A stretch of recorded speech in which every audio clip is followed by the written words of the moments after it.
you very much, David. I'd like to thank the sponsors, Ben and the organization. Wonderful job. I'd like to have a few people in the audience stand up. The chair of the Project WET Foundation Board, Heidi Paul.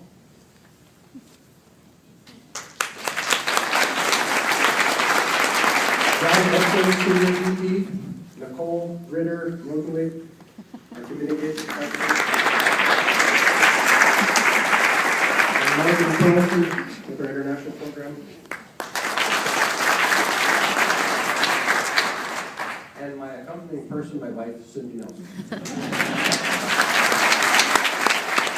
Okay, great to be here. Just a quick survey. How many of you think you're a teacher? Okay, let me we'll do this again in a second. Anyone in the Project WET program that has an interest in educating people about water, doesn't matter if you're in the government, in a big corporation, in a nature center, in a kindergarten class, we believe as a teacher. Water education for teachers, the broadest perspective. So let me ask you if you're a teacher. Okay. Thank you very much. One of the biggest challenges that the Project WET Foundation has, and we chose to address this in a way that's really core to education. We believe in water for all water users.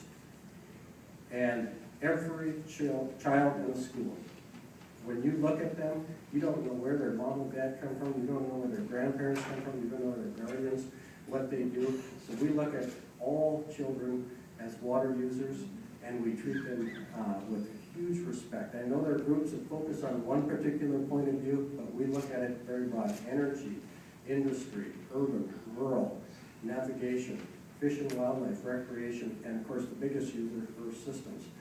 Now, we also have a core belief that we really take seriously, and if we believe water resources management is essential for future economic and social stability in a healthy environment. We've had that core belief for 30 years.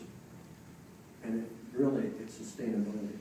Now, the big challenges that we have is how do we take these unbelievably complicated topics of water and bring them into a realm that is understandable to educators so that they can use both in classrooms, in their businesses, and with others.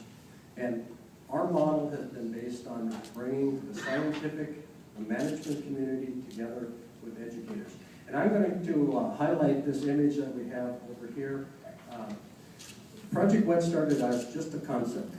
How do you tell a water story, a water science story about management, and you put it in the context that makes sense to children? And I wanted to highlight this activity for this event because, you know, it's one water. Our world has one water. It's very different in all different places. So this bucket in the middle represents your source of water. Groundwater, surface water, could be rainwater. All of these strings connected to it are connected to children. And every speaker has talked about a future generation and helping these children. We have an activity called 841, One for All.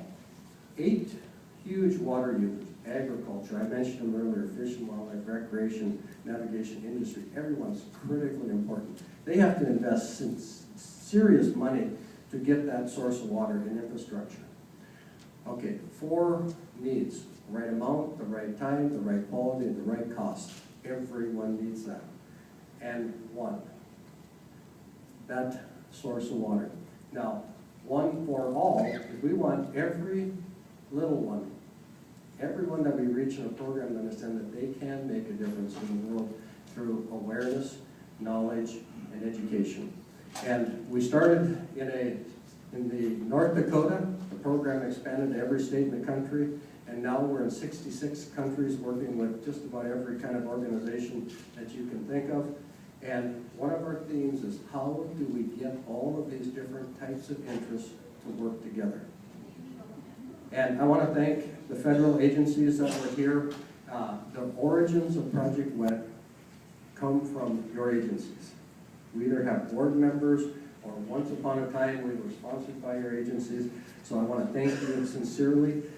Not necessarily so much for me and the Project WET Foundation, but literally from an idea to a program that is reaching people, and this happens to be in Vietnam with our science education materials, but in Uganda and in Argentina.